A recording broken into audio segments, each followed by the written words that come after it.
You ask Tiger to solve. This deals with linear equations with one unknown. The final result is x equals 3. Let's solve it step by step.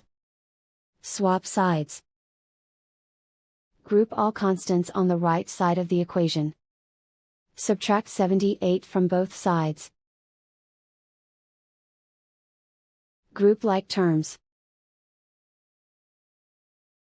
Simplify the arithmetic.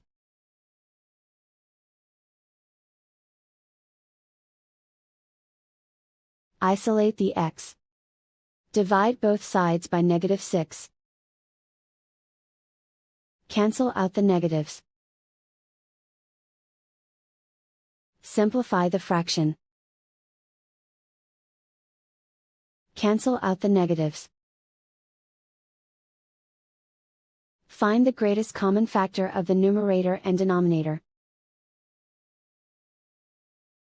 Factor out and cancel the greatest common factor.